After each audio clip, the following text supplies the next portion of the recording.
5.30 petang, bersama saya Kamarudin Haji Abdullah dalam Warta Labuan.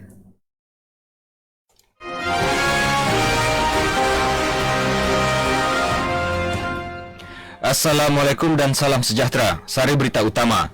PPM Labuan gagalkan aktiviti menangkap ikan guna pukat Trinet dalam op benteng COVID semalam. KKM kaji strategi baharu untuk dikemukakan kepada MKN kawal penularan kes COVID-19. Berita sepenuhnya.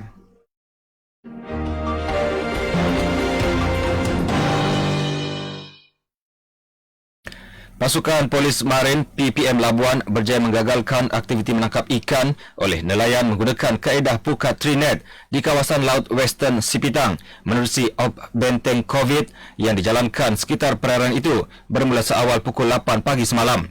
Pemangku Pegawai Pemerintah Markas Operasi, Inspektor Syafiq Reza berkata, semasa rondaan dilakukan, anggotanya berjaya mengesan beberapa bot nelayan sedang melakukan aktiviti menangkap hasil laut menggunakan kaedah itu.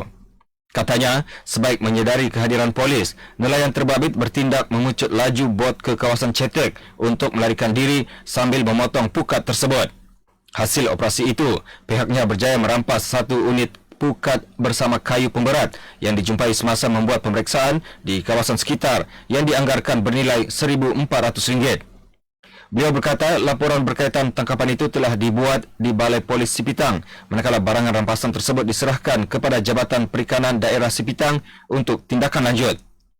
Penggunaan pukat Trinet adalah dilarang dan tidak dilesenkan sebagai peralatan menangkap hasil laut untuk aktiviti nelayan adalah kesalahan dan melanggar peruntukan undang-undang mengikut Akta Perikanan 1985.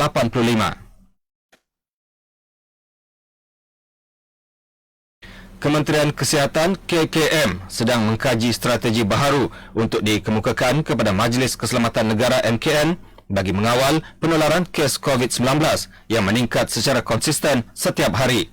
Ketua pengarahnya, Tan Sri Dr. Nur Hisham Abdullah berkata, antara strategi yang sedang diperhalusi ialah melaksanakan tindakan bersasar berbeza antara negeri-negeri zon merah dan hijau serta memperketat kawalan sempadan antara negeri. Beliau berkata KKM juga sedang mengkaji model digunakan Sarawak dalam mengawal penularan COVID-19 di negeri itu dengan mewajibkan pelawat atau mereka yang pulang ke negeri itu untuk menjalani ujian salitan dan dikuarantin sebelum dibenar bercampur dengan komuniti. Katanya, walaupun tindakan yang diambil sejak 14 Oktober lepas berjaya mengelakkan lonjakan kes secara mendadak, ia masih tidak berjaya menurunkan kebolehjangkitan yang masih pada R0 1.1 kepada 0.5.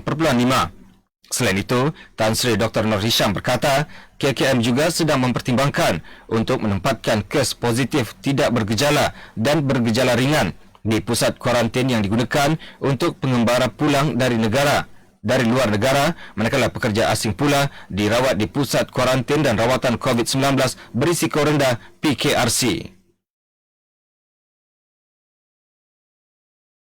Sementara itu, mengenai perkembangan kes COVID-19 di Labuan, semalam mencatatkan 9 kes baharu harian, menjadikan jumlah keseluruhan yang dilaporkan adalah 1,768 kes. Pengarah Jabatan Kesihatan Labuan, Dr. Ismuni Bohari berkata, kes baru itu melibatkan saringan kontak rapat daripada kes positif terdahulu yang direkodkan. Beliau berkata, penularan kes itu melibatkan rakan kerja dan ahli keluarga ketika melakukan aktiviti harian masing-masing. Selain itu, Labuan turut mencatatkan 24 kes sembuh harian semalam, menjadikan jumlah keseluruhan sebanyak 1,671 kes. Di samping itu, 88 kes aktif masih dirawat di Hospital Labuan, membabitkan 72 kes tempatan dan selebihnya merupakan kes import. Daripada jumlah kes aktif itu, 6 kes sedang dirawat di unit rawatan rapi ICU, termasuk 2 kes memerlukan bantuan alat pernafasan.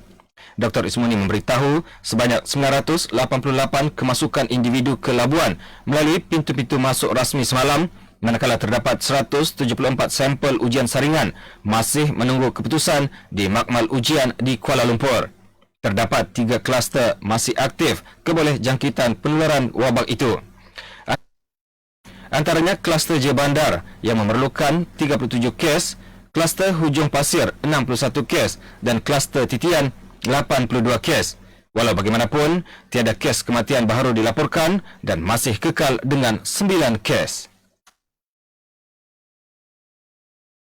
Dalam perkembangan lain, Dr. Ismoni menasihatkan kepada orang ramai yang mengunjungi pasaraya untuk membeli kelengkapan persekolahan anak-anak untuk mematuhi prosedur operasi standard SOP yang ditetapkan.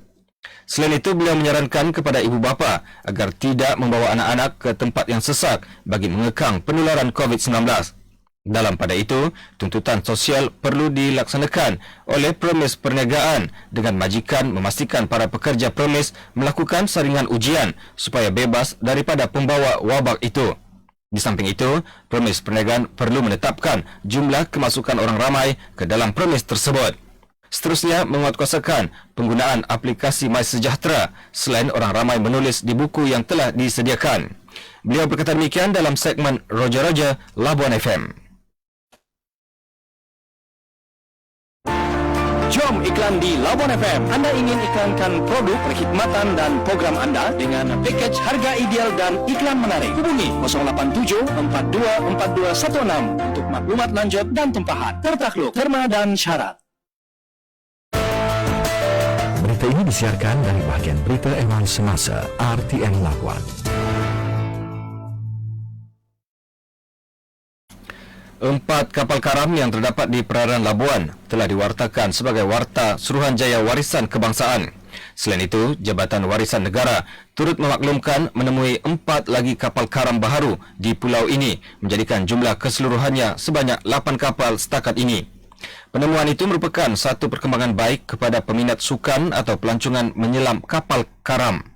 Ini dinyatakan dalam pertemuan Pengerusi Perbadanan Labuan, Datuk Seri Amir Hussein, ketika mengadakan kunjungan hormat kepada Ketua Pengarah Jabatan Warisan Negara, Encik Muhammad Azmi Muhammad Yusof, di pejabat beliau di Kuala Lumpur. Berdasarkan kenyataan Perbadanan Labuan, kunjungan itu antara lain membincangkan beberapa perkara, antaranya berkaitan sumber-sumber warisan di pulau ini, iaitu Labuan sebagai pelancongan warisan. Dalam masa sama, Datuk Seri Amir turut mengusulkan cadangan memohon pewartaan bagi 4 tempat lain di Pulau Bebas Cukai ini, iaitu Chimney, Gedung Ubat, Taman Damai serta Taman Botani. Warga Labuan dialulukan untuk menyumbangkan pakaian terpakai menerusi penganjuran program Kasih Belia Kitani.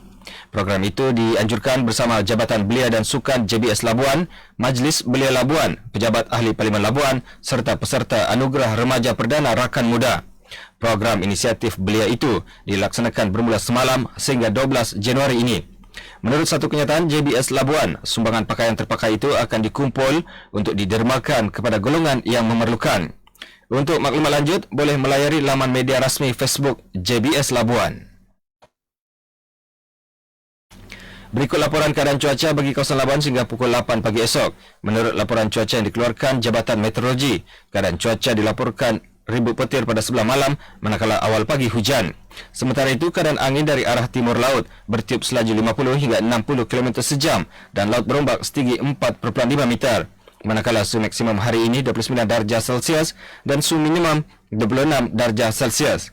Sementara itu, Jabatan Meteorologi turut mengeluarkan amaran angin kencang dan laut bergelora kategori pertama sehingga 12 Januari 2021. Keadaan angin kencang dan laut bergelora berbahaya kepada bot-bot kecil serta aktiviti rekreasi dan sukan laut.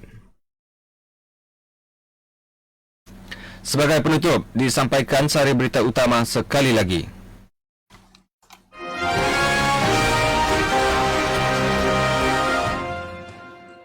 PPM Labuan gagalkan aktiviti menangkap ikan guna pukat Trinet dalam op benteng COVID semalam. KKM kaji strategi baharu untuk dikemukakan kepada MKN kawal penularan kes COVID-19. Sekian Warta Labuan, berita disunting oleh Muhammad Izwan di Jaludin. Assalamualaikum dan salam sejahtera.